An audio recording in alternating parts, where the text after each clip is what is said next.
کی دنیا اگر عزتیں چاہتی ہے، چین کی زندگی چاہتی ہے، سکون کی زندگی چاہتی ہے تو چھوڑو سب کچھ، آ جاؤ قرآن کے پاس، آ جاؤ علماء کے پاس، آ جاؤ خانقاہوں کے پاس، آ جاؤ تعلیم دین کے پاس، صحابہ کے اوصاف اختیار کر لو۔ میری مائیں بہنوں، آپ ازواج مطہرات کے صفات کو اختیار کرو، آپ اللہ کے نبی کی لاڈلی بیٹی کے پردے کو اختیار کرو۔ اللہ کی قسم کھا کے کہتا ہوں، میرے ایمانی بھائیوں، آج پوری دنیا کے اندر چاہے مشرق کو دیکھو، چاہے مغرب کو دیکھو، چاہے شمال کو دیکھو، چاہے جنوب کو دیکھو، بھائیوں پوری دنیا کے اندر انسان پریشان ہے۔ آج ہر جگہ کا آدمی حالات سے دوچار ہے۔ آخر ان حالات سے نکلنے کے لیے کیا راستہ ہے؟ ان حالات سے جن میں آدمی پھنسے ہوئے ہیں، پریشانی کی، تکلیفوں کی، مصیبتوں کی زندگی گزار رہے ہیں، ان حالات سے نکلنے کا کیا راستہ ہے؟ میرے بھائیوں، اس سوال کا سیدھا سادہ جواب یہ ہے کہ ہم اور آپ انسانیت کی ماضی کی تاریخ پر نظر ڈالیں کہ جب ماضی میں ظالم لوگوں نے انسانوں پر قبضہ کر لیا تو پھر انہوں نے کس طریقے پر نجات حاصل کی ہے، وہی طریقہ مجھے اور آپ کو اختیار کرنا پڑے گا۔ جب میرے اندر وہ ایک طریقہ آ جائے گا، وہ انداز، وہ تعلیم آ جائے گی جس سے ماضی میں لوگ حالات سے نکلے ہیں، ماضی میں ان لوگوں کو اللہ نے عزت عطا فرمائی ہیں، تو بھائیوں آج اس زمانے کے لوگ بھی حالات سے نکل سکتے ہیں۔ چلیے ہم ماضی پر نظر ڈال کے دیکھتے ہیں تو ہم نے تاریخ کو پڑھا، ہم نے تاریخ کو دیکھا، ہم نے تاریخ کو سنا تو ہمیں معلوم ہوا کہ اس دنیا کے اندر بہت بڑے بڑے فاتح لوگ آئے ہیں، بڑے بڑے حاکم لوگ آئے ہیں، بڑے بڑے بادشاہ لوگ ہوئے ہیں۔ ان لوگوں نے دنیا والوں کے نفسوں پر بھی قبضہ کر لیا، انہوں نے لوگوں کے اموال پر قبضہ کر لیا، اور میرے بھائیوں انہوں نے ایک ملک کو اجاڑا، دوسرے کو بسایا، ایک ملک والوں سے ملک کو چھینا اور دوسروں کو دیا، ایک ملک کو گھٹایا دوسرے کو بڑھایا۔ میرے بھائیوں ان ظالم بادشاہوں کی تلواروں نے مجرمین کو روپوش ہونے کے لیے تو مجبور کر دیا، لیکن جو مجرم تنہائیوں میں روپوش تھے ان کے جرموں پر وہ پابندی نہیں لگا سکے، ان کے جرموں کو روک نہ سکے۔ اور میرے بھائیوں جس وقت میں ان لوگوں نے اپنی تلوار کو، اپنی طاقت کو استعمال کیا تو تلوار سے، اپنی طاقت سے انہوں نے ظاہر بدن پہ تو قبضہ کر لیا، انہوں نے محلوں کے اندر تو بظاہر سکون برپا کر دیا، شہروں کے اندر سکون برپا کر دیا، لیکن میرے بھائیوں ان لوگوں نے، ان کی تلواروں نے، ان کی طاقت نے من کے اندر اطمینان داخل نہیں کیا ہے، من کے اندر چین و سکون وہ لوگ داخل نہیں کر سکے، جس کا نتیجہ یہ ہوا کہ کچھ زمانے کے بعد، کچھ دنوں کے بعد ان کے بنائے ہوئے قوانین کو ان کے ماننے والے لوگوں نے ہی ختم کر دیا۔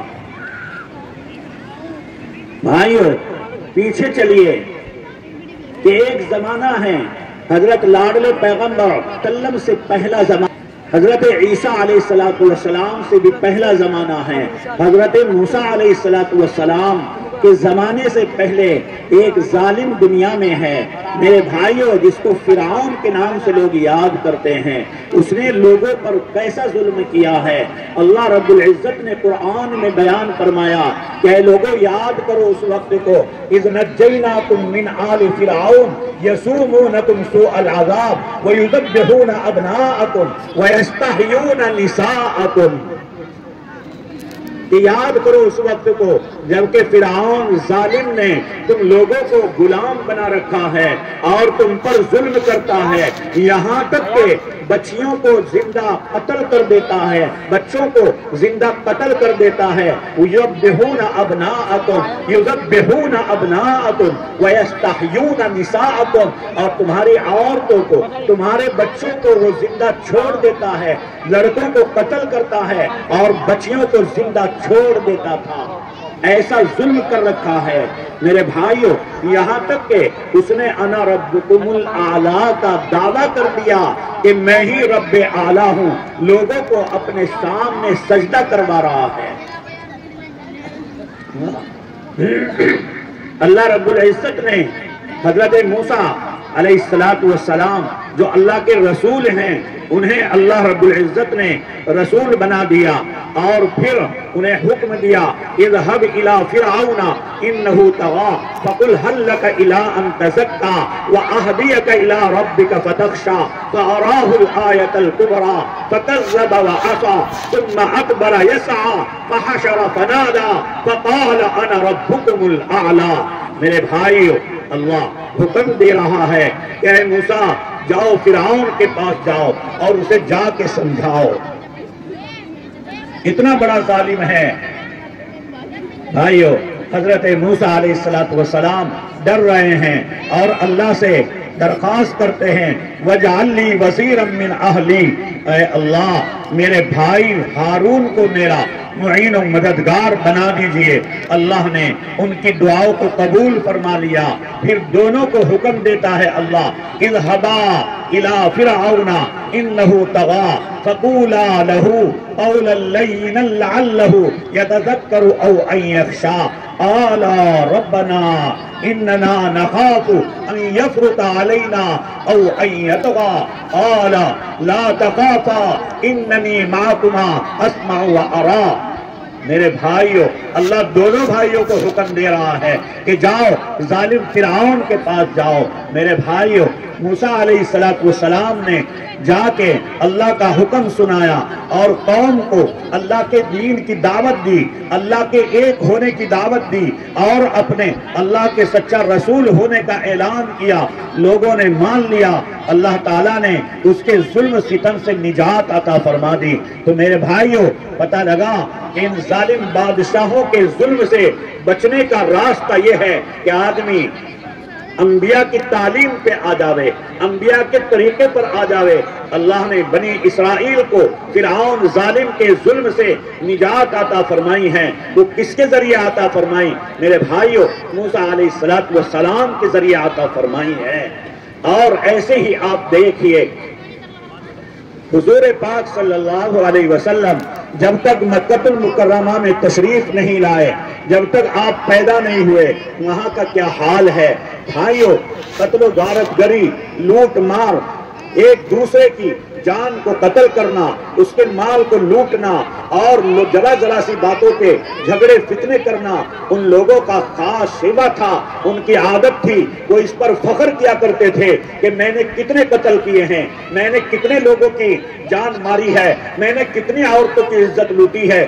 بھائیوں، ان لوگوں کے یہاں برائیوں کو کرنا فخر سمجھا جاتا تھا، اسی لیے اس زمانے کو جاہلیت کے زمانے کا نام دیا گیا ہے۔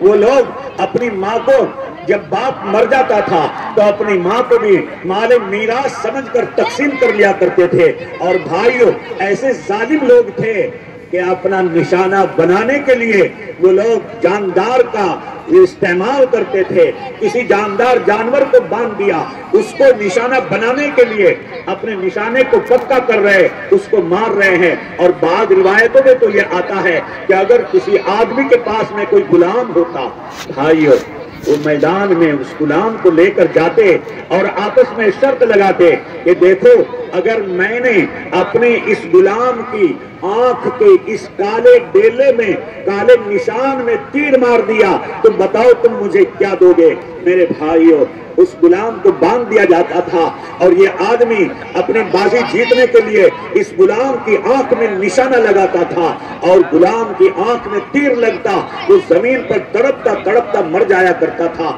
ان لوگوں کو ذرہ برابر احساس نہیں ہوتا تھا۔ یہ عربستان فراغ کا دور ہے، عرب کے لوگوں کی حالت ہے، اللہ کے نبی سے دنیا میں آنے سے پہلے کا یہ حال ہے، وہ کسی جاندار جانور کو پکڑتے اور زندہ کو باندھ کر اس کی ٹانگ پہ سے، اس کی ران پہ سے، اس کے پیچھے کے حصے میں سے گوشت کاٹ لیا کرتے تھے۔ یہ احساس نہیں ہوتا تھا کہ اس جانور کو کتنی تکلیف ہوگی، اس جانور کو کتنا دکھ ہوگا، انہیں کوئی احساس نہیں تھا۔ بھائیوں، یہ انسانی شکل میں ایک طرح کے درندے بن کے، ایک طرح کے جانور بن کے زندگی گزار رہے ہیں۔ ایسے حالات میں اللہ کے لاڈلے پیغمبر صلی اللہ علیہ وسلم دنیا کے اندر تشریف لاتے ہیں۔ بھائیوں، ان لوگوں کو ان برے حالات سے، ان بری طبیعتوں سے اس نے نکالا۔ اللہ کے نبی نے آ کر ان پر محنتیں کی ہیں۔ تاجدار مدینہ صلی اللہ علیہ وسلم کی محنتوں کی برکت سے ان لوگوں کو اللہ نے کیا بنا دیا ہے، اس کو آپ سنیے۔ حضور پاک صلی اللہ علیہ وسلم نے ان کے اوپر کیا کیا؟ میرے بھائیوں، سب سے پہلے ان لوگوں کے دلوں میں اللہ کے نبی نے اللہ کی محبت بٹھائی۔ جب تک آدمی کسی سے محبت نہیں کرتا ہے، اس کی بات کو نہیں سنتا ہے، اس کی بات کو نہیں مانتا ہے، اللہ کی محبت دلوں کے اندر اتاری۔ اور محبت اتارنے کے بعد اب دو طرح کے اوصاف ان کے اندر آپ نے منتقل کیے۔ بعض وہ اوصاف ہیں، بعض وہ صلاحیتیں ہیں میرے بھائیوں جو انفرادی صلاحیتیں کہلاتی ہیں۔ حضور پاک صلی اللہ علیہ وسلم نے ان لوگوں کے اندر آپ نے علم منتقل کیا اور آپ نے یہ ارشاد فرمایا، طلب العلم فریضۃ علی کل مسلم، کہ علم دین کا طلب کرنا، علم دین کا سیکھنا ہر مسلمان کے ذمے فرض ہے۔ مرد ہو یا عورت ہو، ہر ایک پر علم دین کا جاننا سیکھنا لازم ہے۔ اور کہیں فرمایا کہ اطلبوا العلم من المہد الی اللحد، کہ علم دین کو سیکھو، ماں کی گود سے لے کر مرتے دم تک علم دین کو سیکھتے رہو۔ اللہ کے نبی نے ان کے اندر علم کی طرف پیدا کی، علم کا شوق پیدا کیا، انہیں علم دین سکھایا۔ اور امام مالک رحمت اللہ علیہ کا مقولہ نقل کیا گیا کہ آپ نے فرمایا، العلم نور، کہ علم تو ایک نور ہے میرے بھائیوں۔ یہی علم ہے جس کی وجہ سے ذلتوں میں پڑے ہوئے لوگ، جاہلیت کی زندگی گزارنے والے لوگ جاہلیت سے نکل کر روشنیوں میں آتے ہیں، اندھیروں سے نکل کر روشنی کی طرف آتے ہیں۔ میرے بھائیوں، یہ مدرسہ آپ کا وہی قرآن کا علم دیتا ہے جو اللہ کے نبی نے صحابہ کو دیا، اللہ کے نبی کے صحابہ نے تابعین تبع تابعین کو دیا۔ ان مدارس میں وہی علم سکھایا جاتا ہے۔ اور حضور پاک صلی اللہ علیہ وسلم نے لوگوں کے سامنے مقصد زندگی کو بتایا اور یہ کہا، یا عباد اللہ، یا ایھا الناس، اے لوگو، اے اللہ کے بندو، زندگی کے مقصد کو جانو۔ اللہ نے تم لوگوں کو کیوں پیدا فرمایا؟ اللہ نے تمہیں کیوں عقل دی ہے؟ اللہ نے تمہیں کیوں سمجھ دی ہے؟ اللہ نے یہ ہاتھ دیے، اللہ نے یہ ناک دیا، اللہ نے یہ کان دیے، اللہ نے یہ پیر دیے، یہ کیوں دیے ہیں؟ اللہ تعالیٰ نے مقصد زندگی کیا ہے، یہ حیات کیوں عطا فرمائی ہے؟ اور یہ ارشاد فرمایا، افحسبتم انما خلقناکم عبثا وانکم الینا لا ترجعون، کہ اے لوگو، کیا تم یہ گمان کرتے ہو کہ اللہ نے تمہیں ویسے ہی پیدا کر دیا؟ کیا تمہیں اللہ اس زندگی کا کوئی حساب نہیں لے گا؟ کیا تمہاری جوانی کا کوئی حساب نہیں لے گا؟ کیا تم اللہ کا کھاتے ہو، اللہ رب العزت کی نعمتیں بے شمار استعمال کرتے ہو؟ کیا اللہ تمہارا حساب نہیں لے گا؟ افحسبتم انما خلقناکم عبثا وانکم الینا لا ترجعون، کہ کیا تم یہ سمجھتے ہو اللہ کی طرف تمہیں لوٹایا نہیں جائے گا؟ اور میرے بھائیوں، اللہ کے نبی نے ان لوگوں کے اندر نیکی کو منتقل کیا اور اللہ کا قرآن سنایا، اللہ کے قرآن کی آیات ان کے دلوں میں اتاری، جو آپ کے بچوں کے دلوں میں یہ علماء جو بیٹھے ہیں، یہ اساتذہ جو بیٹھے ہیں، ہیں, یہ چھوٹا سا مدرسہ لے کے یہ چٹائیوں پر بیٹھتے ہیں, یہ رات کو تمہارے بچوں کے پیچھے اپنی نیند کو قربان کرتے ہیں, یہ دن میں آپ کے بچوں کو بنانے کے لیے اپنی زندگیوں کو کھپا دیتے ہیں, یہ دوپہر میں نہیں سوتے, یہ آرام نہیں کرتے, ان کا کڑھن, ان کا درد, ان کی تکلیف, ان کے فکر, ان کا مشن بس ایک ہے کہ میرے نبی کی تعلیم ان لوگوں کے بچوں کے اندر کیسے منتقل ہو سکتی ہے, کیسے یہ بچے قرآن کے شہدائی بنیں گے, کیسے یہ بچے قرآن کے حامل بنیں گے, کیسے بچے عامل قرآن بنیں گے, کیسے یہ بچے حافظ قرآن بنیں گے. ان محترم صاحب کی, ان اساتذہ نظام کی بس ایک ہی دھن ہے, یہ اگر ان کے گھروں پہ ان کے اصلی بچے, ان کے نسبی بچے بیمار ہو جاتے ہیں, اللہ کی قسم کبھی ایسا بھی ہوتا ہوگا کہ ان کی بیوی پریشان ہے, ان کی بیوی بیمار ہے, وہ فون بھی کرتی ہے لیکن وہ یہ کہہ کے اس کی بات کو رد کر دیتے ہیں کہ تو تیرے حساب سے اپنے گھر کی ضرورت کو پورا کر لے, اپنے بچوں کی ضرورت کو پورا کر لے, میں مدرسے سے نہیں آ سکتا, میرے بچے ہیں, میں انہیں چھوڑ کر نہیں آ سکتا. میرے بھائیوں, اللہ کے نبی نے میرے آپ کے سامنے, صحابہ کرام کے سامنے جو دین نیکی بیان کی ہے وہ کیا فرمایا؟ قرآن کہتا ہے وَأَحْسِنُوا وَأَحْسِنُوا إِنَّ اللَّهَ يُحِبُّ الْمُحْسِنِينَ, کہ احسان کا معاملہ کرو, اے لوگوں احسان کا معاملہ کرو. اللہ محسنین کے ساتھ میں محبت کرتا ہے, اللہ ان کے ساتھ میں بہترائی کا معاملہ کرتا ہے. اور آپ نے فرمایا کہ اے لوگوں سنو, اگر بلندیاں چاہتے ہو, اگر اونچے مقامات پر جانا چاہتے ہو تو آپ نے فرمایا من تواضع للہ رفعہ اللہ, جو اللہ کے سامنے تواضع کرے گا, جو آدمی چھوٹا بن کے چلے گا, جو آدمی چھوٹا بن کے رہے گا, میرے بھائیو فرماتے ہیں کہ اللہ اس کو بلندی عطا فرمائے گا, اللہ اس کو اونچے مقامات عطا فرمائے گا. اور فرمایا تحمل مزاجی, تحمل مزاجی آپ نے ان لوگوں میں منتقل فرمائی اور یہ سمجھایا کہ دیکھو برداشت, برداشت یہ انسان کے اندر وہ صفت ہے جس کی وجہ سے زمین سے اٹھ کر وہ آسمان تک بلند ہو جاتا ہے. اللہ کے لاڈلے پیغمبر صلی اللہ علیہ وسلم کی زندگی میں ہمیں ملتا ہے. بھائیو, آپ کے خادم ہیں حضرت انس رضی اللہ تعالی عنہ, حدیث شریف کے اندر آتا ہے کہ 1 سال نہیں, 2 نہیں, بلکہ 10 سال تک اس خادم نے اللہ کے رسول علیہ السلام کی خدمت فرمائی. بچہ ہے بھائیو, حدیث شریف کے اندر آتا ہے 10 سال میں تاجدار مدینہ فخر دو عالم صلی اللہ علیہ وسلم نے کبھی ناراضگی کا اظہار نہیں کیا, کبھی اپنے خادم کو ڈانٹا نہیں ہے, کبھی اپنے خادم کو مارا نہیں, کبھی ناراضگی بھی نہیں ظاہر فرمائی. ایسا آپ نے تحمل مزاجی کا عملی درس دیا ہے, تحمل مزاجی کر کے ہمیں دکھائی ہے. میرے بھائیوں, اور کیا صفت منتقل فرمائی آپ نے؟ مٹھاس. ایک دن حضور پاک صلی اللہ علیہ وسلم نے صحابہ کرام کو ارشاد فرمایا, اے میرے صحابہ, میں آپ لوگوں کے اندر ایمان تو دیکھ رہا ہوں, میں آپ لوگوں کے اندر عمل تو دیکھ رہا ہوں, لیکن میں آپس میں محبت اور مٹھاس نہیں دیکھ رہا ہوں. فرمایا کیا رسول اللہ صلی اللہ علیہ وسلم, آپ کی کیا مراد ہے؟ صحابہ کو آپ نے بتلایا کہ ایک دوسرے کے ساتھ میں ہمدردی, اور یہ فرمایا المؤمن حلوٌ, المؤمن حلوٌ, مومن تو میٹھا ہوتا ہے, میٹھی بات کرنے والا ہوتا ہے, وہ کڑوی بات نہیں کرتا ہے. کیونکہ نبی نے فرمایا اللہ کے فیصلے جو مٹھاس پر آتے ہیں, جو نرمی پر آتے ہیں, میرے بھائیوں وہ سختی پر نہیں آتے.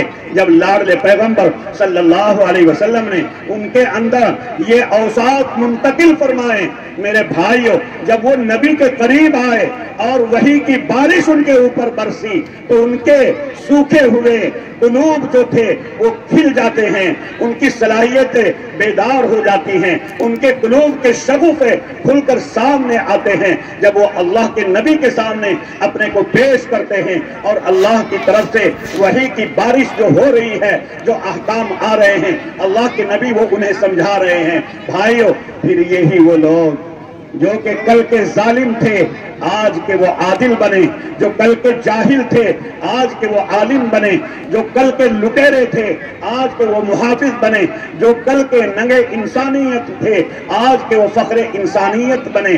میرے بھائیوں، اللہ کے لاڈلے پیغمبر کی یہ تعلیمات، دیگر نبیوں کی یہ تعلیمات وہ ہیں جن کی وجہ سے اللہ نے ظلم و ستم سے نکالا، حالات سے نکالا، تکلیفوں سے نکالا، فاقوں سے نکالا، ہر طریقے کی تکلیف سے ان کو اللہ نے نکال کر انہیں عزت عطا فرمائی، انہیں بڑے سے بڑے میدانوں میں اللہ نے وہ کامیابی عطا فرمائی کہ جن کا آج تصور نہیں کر سکتے ہیں۔ بھائیو، آج بھی اگر یہ امت یا پوری دنیا کا انسان اپنے کو ترقی کی طرف لے جانا چاہتا ہے، حالات سے نکلنا چاہتا ہے، تو اسے میرے نبی کی تعلیم کے پاس آنا پڑے گا، اس قرآن کے ساتھ جڑنا پڑے گا، اس قرآن کو دل میں اتارنا پڑے گا۔ میرے بھائیوں، میری مائیں بہنوں، میری بیٹیوں، آپ کو فیصلہ کرنا پڑے گا کہ یہ جان کٹ سکتی ہے، یہ جان، یہ سر ذبح ہو سکتا ہے، لیکن اللہ کے نبی کی تعلیم کے خلاف، قرآن کے خلاف، قرآن کی سیرت کے خلاف، صحابیات کی سیرت کے خلاف، صحابہ کی سیرت کے خلاف، اور ایسے ہی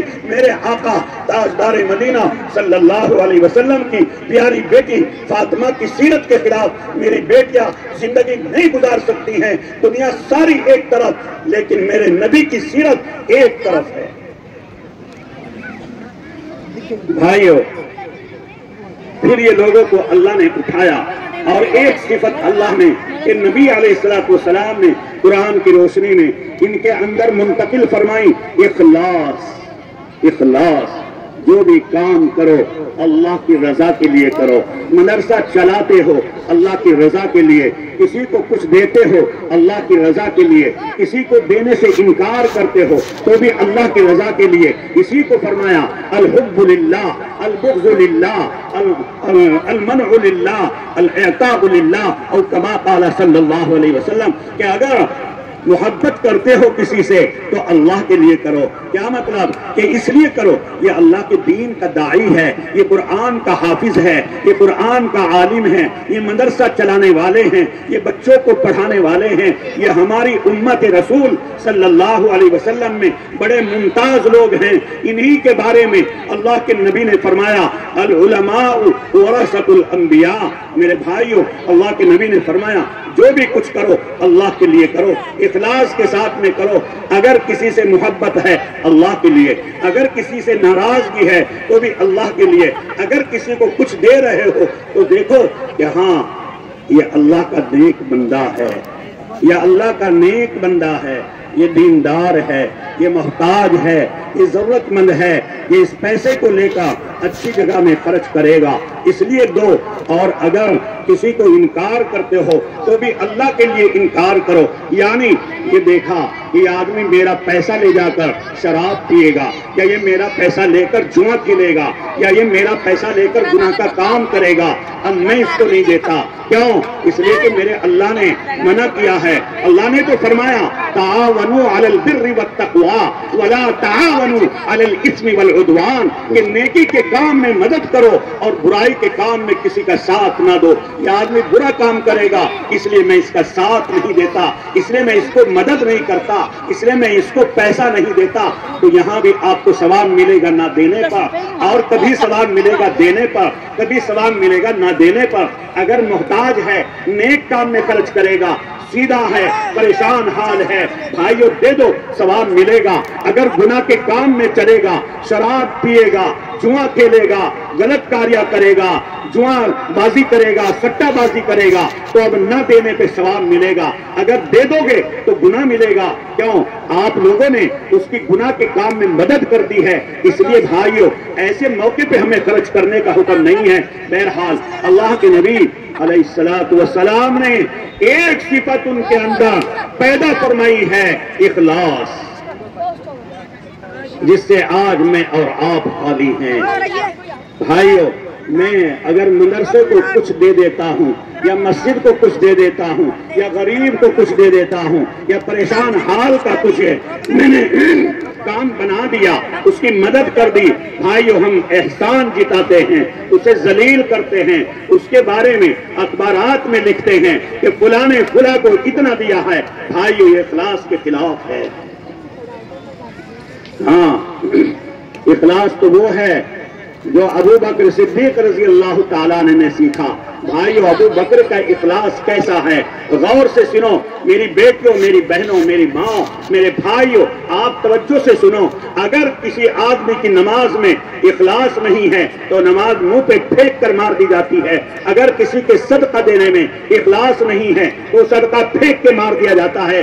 اگر کسی آدمی کے جہاد کرنے میں اخلاص نہیں ہے تو اس کے جہاد کو اس کے منہ پہ پھینک کے مار دیا جاتا ہے۔ اگر کسی عالم دین کے پڑھنے پڑھانے میں اخلاص نہیں ہے تو اس عالم کے منہ پہ پھینک کے مار دیا جاتا ہے۔ اور کل قیامت میں جب اللہ کے سامنے پیشی ہوگی، کسی مالدار کو بلایا جائے گا، کسی مجاہد کو بلایا جائے گا، کسی عالم دین کو بلایا جائے گا، لیکن بھائیو اللہ کے لیے کرنے کی جو صفت ہے اخلاص سے خالی ہوگا، یہ تینوں قسم کے لوگوں کو ناکام کر دیا جائے گا۔ اخلاص سیکھو۔ حضرت ابو بکر صدیق رضی اللہ تعالیٰ عنہ خلیفۃ المسلمین ہیں، آپ خلیفہ اول ہیں۔ اللہ نے حضور پاک صلی اللہ علیہ وسلم کے دنیا سے رخصت ہو جانے کے بعد میں اس دین کی کشتی کا ڈرائیور، اس دین کی کشتی کو چلانے والا ساری دنیا کے انسانوں میں اللہ نے ایک ہی انسان کو دیکھا، وہ ہے ابو بکر صدیق رضی اللہ تعالیٰ عنہ، سب سے پہلے خلیفہ ابو بکر صدیق رضی اللہ تعالیٰ عنہ۔ لیکن کیا آپ کے اندر اخلاص ہے؟ کیا اخلاص ہے؟ میرے بھائیوں، کتابوں کے اندر لکھا ہے کہ جس وقت میں آپ خلیفۃ المسلمین بنے، آپ کے زمانے میں یہ ترتیب بنائی گئی کہ جو لوگ مدینہ منورہ میں غریب ہیں، نادار ہیں، پریشان ہیں، اپنا گھر کا کام کاج کرنے سے عاجز ہیں، تو ان لوگوں کے لیے خادم متعین کیے جائیں۔ حضرت نے یہ ترتیب بنائی کہ مدینہ میں جو لوگ کمزور ہیں، جو لوگ عاجز ہیں، جو لوگ بے سہارا ہیں، ان کے لیے ترتیب بنائی کیا کہ ہر محتاج کے لیے، اگر بوڑھا آدمی ہے چل نہیں سکتا، گھر میں جھاڑو نہیں مار سکتا اور کوئی گھر میں نہیں ہے تو ایک خادم اس کے نام پہ لکھا۔ پہلے ابو بکر صدیق رضی اللہ تعالیٰ عنہ نے ایک فہرست بنوائی کہ مدینے میں کتنے محتاج مرد ہیں، کتنی محتاج عورتیں ہیں، فہرست بنائی گئی۔ پھر اس فہرست پر نظر ڈال کے ہر ایک کے سامنے ایک خادم کا نام لکھا گیا۔ بھائیو، فلاں آدمی محتاج ہے، اس کے سامنے نام لکھا گیا کہ اس کی خدمت فلاں کرے گا۔ فلاں عورت محتاج ہے، اس کے سامنے نام لکھا ہوا ہے کہ اس کی خدمت فلاں کرے گا، جا کے کیا کام کرے گا، خدمت میں کیا کام ہے۔ بھائیو، خدمت کا کام گھر میں جا کے جھاڑو دینا، گھر میں جا کے سامان کی سیٹنگ کرنا اور اس عورت کے گھروں میں باہر سے دور سے کنووں سے لا کر پانی بھر کے دینا، گھر کی یہ ضروریات پورا کرنے کے لیے خادم متعین کیے گئے۔ یہ پوری فہرست تیار ہو گئی اور حضرت ابو بکر صدیق رضی اللہ تعالیٰ نے جہاں پر بیٹھتے تھے مسند پہ، وہاں ایک کپڑے کے نیچے رکھی ہوئی ہے، حضرت عمر فاروق رضی اللہ تعالیٰ عنہ تشریف لاتے ہیں۔ بھائیو، یہی وہ عمر فاروق ہے، یہی وہ عمر فاروق ہے۔ ہاں، دو نبیوں نے دعا فرمائی ہے، قرآن نے نقل کیا ہے۔ ایک نبی نے دعا کی ہے اپنے بھائی ہارون کے لیے کہ اللہ میرا مددگار بنا دے، اللہ نے قبول کر لیا موسیٰ علیہ السلام کی دعا۔ اور دوسری دعا نبی پاک صلی اللہ علیہ وسلم نے مانگی اور یہ کہا، یا اللہ اسلام کو عمر بن خطاب کے ذریعے، ان کو اسلام عطا فرمانے کے ذریعے اللہ اسلام کو عزت عطا فرما۔ اللہ نے وہ بھی دعا قبول فرما لی۔ میرے بھائیوں، یہی وہ عمر ہے کہ ادھر تو نبی نے دعا مانگی ہے اور ادھر مکے کے ظالم لوگوں نے بیٹھ کے ایک مشورہ کیا اور یہ کیا کہ بھائی عمر کو بلاؤ، اور مشورے میں بات رکھی کہ محمد اور اس کے ساتھی ہمیں پریشان ہی کرتے رہیں گے، ایسا کرو کہ آج نعوذ باللہ اس محمد کا کام تمام کر دیا جائے اور تلوار لے کے اس کی گردن اڑا دی جائے۔ بھائیو، عمر فاروق نے کہا کہ اس کام کے لیے میں تیار ہوں، عمر نے کہا اس کام کو میں انجام دوں گا۔ تلوار لیتے ہیں اور لے کے نبی کی گردن اڑانے کے ارادے سے گھر سے نکلتے ہیں۔ میرے بھائیوں، راستے میں حضرت نعیم بن عبداللہ سے ملاقات ہوتی ہے، پوچھا اے عمر اتنی شان کے ساتھ، اتنے غصے کے ساتھ تلوار ہاتھ میں لے کر کدھر چلے ہو، کہاں جاتے ہو؟ کہنے لگے آج محمد بن عبداللہ کا سر قلم کرنے جا رہا ہوں، اس کا کام تمام کر دیا، آج اس کو ختم کرنے جا رہا ہوں۔ بھائیوں، انہوں نے کہا کہ آپ وہاں تو بعد میں جانا، پہلے اپنے بھائی بہنوئی کے گھر کی خبر تو لو، ان کو تو دیکھو ان کا کیا حال ہے۔ تو بھائی بہن کے گھر کی طرف مڑتے ہیں، حضرت سعید کے گھر کی طرف جاتے ہیں اور اپنی بہن کے گھر کی طرف جاتے ہیں۔ بھائیوں، جا کے دروازے میں کان لگا کے سنا، اندر سے آواز آئی کہ کچھ پڑھ رہے ہیں۔ دروازہ کھٹکھٹایا اور دیکھا انہوں نے کہ شاید کہ عمر آ گئے ہیں، کیونکہ بڑے باہمت شمار ہوتے تھے۔ تو بہنوئی ڈر گیا، بہن نے جلدی سے ان قرآن کریم کے اورات کو چھپا کے رکھ دیا۔ یہ اندر داخل ہوتے ہیں اور غصے میں جا کے کہتے ہیں کہ کیا پڑھ رہے تھے تم، کیا کر رہے تھے تم؟ لگتا ہے تم ایمان لے آئے ہو، لگتا ہے تم مسلمان بن چکے ہو۔ میرے بھائیوں، بہنوئی نے دبی آواز سے یہ کہا کہ اگر اسلام دین برحق ہے تو اسے قبول کرنے میں کیا چیز مانے ہے؟ اگر اسلام برحق ہے تو اسے قبول کرنے میں کیا تاخیر ہے، کیا دیر ہے؟ بس اتنی بات سننا تھا۔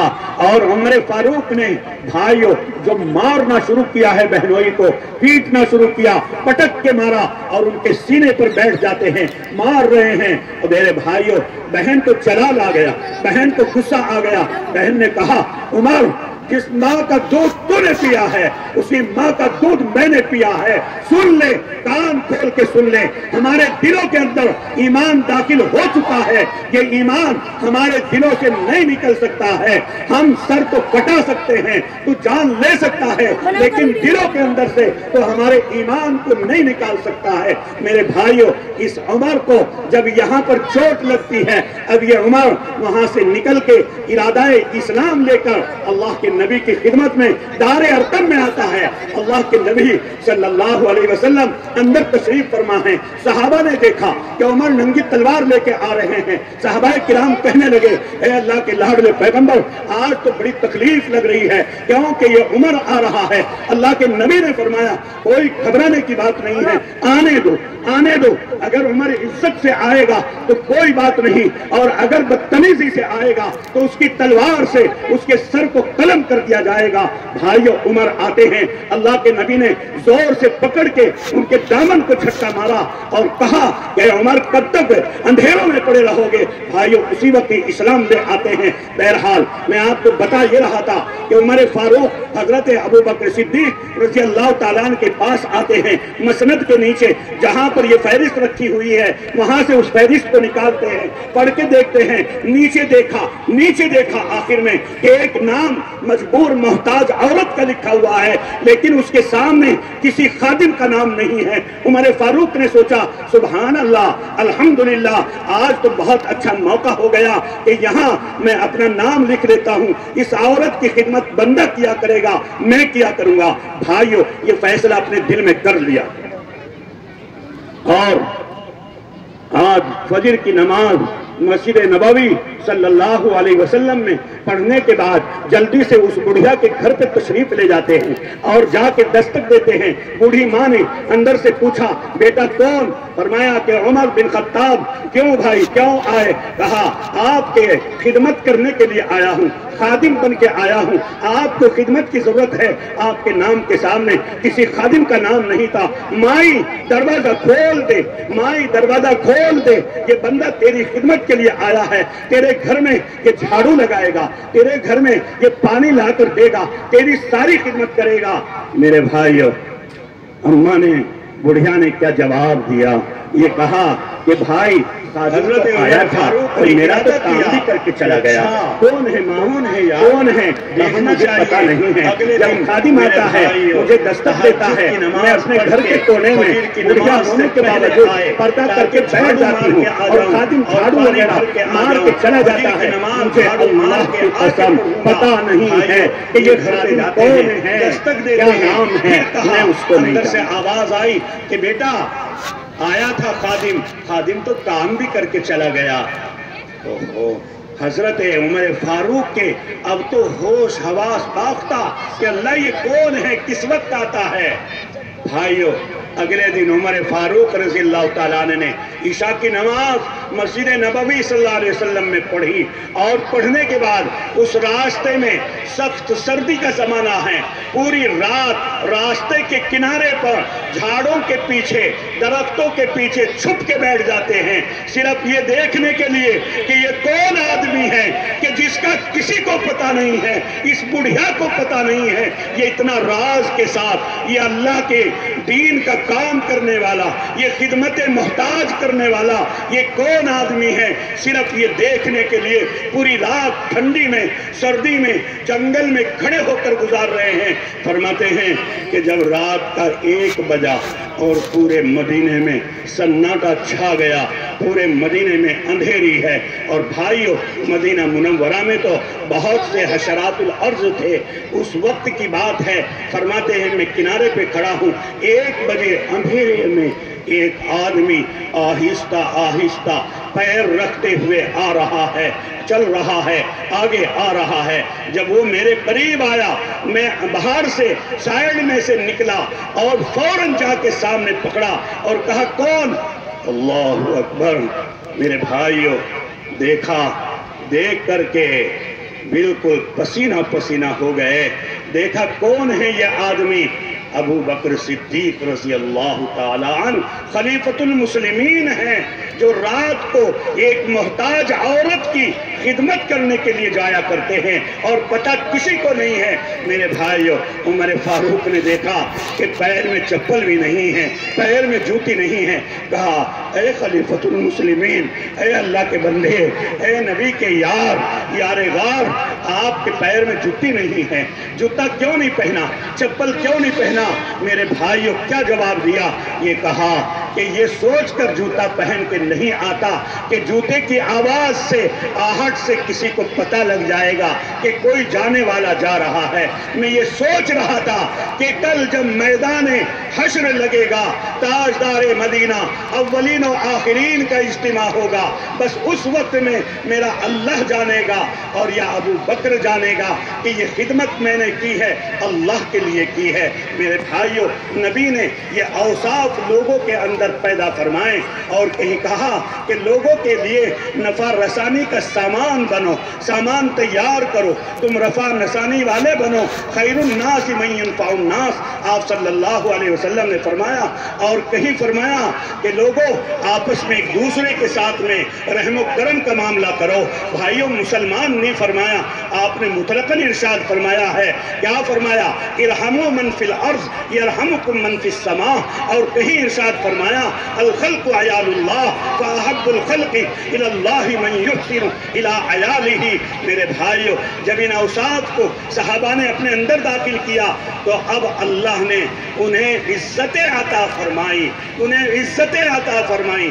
آج کی دنیا اگر عزتیں چاہتی ہے، چین کی زندگی چاہتی ہے، سکون کی زندگی چاہتی ہے تو چھوڑو سب کچھ، آ جاؤ قرآن کے پاس، آ جاؤ علماء کے پاس، آ جاؤ خانقاہوں کے پاس، آ جاؤ تعلیم دین کے پاس، صحابہ کے اوصاف اختیار کر لو۔ میری مائیں بہنوں، آپ ازواج مطہرات کے صفات کو اختیار کرو، آپ اللہ کے نبی کی لاڈلی بیٹی کے پردے کو اختیار کرو۔ اللہ کی قسم کھا کے کہتا ہوں کہ اللہ آج بھی عزتیں دینے کے لیے مسلمان کو تیار بیٹھا ہے، آج بھی اس کو کامیاب کرنے کے لیے اللہ تیار ہے۔ اللہ تو روز اعلان کرتا ہے کہ ہے کوئی آدمی جو مجھ سے مغفرت طلب کرے اور میں اس کی دعا کو قبول کروں، اسے معاف کروں۔ میرے بھائیوں، ان جلسے جلوس کا مقصد صرف بھیڑ کرنا نہیں ہوتا، صرف رسمی طور پر یہ جلسے جلوس نہیں کرنا ہے، بلکہ یہاں سے کچھ پیغام لے کے جانا ہے،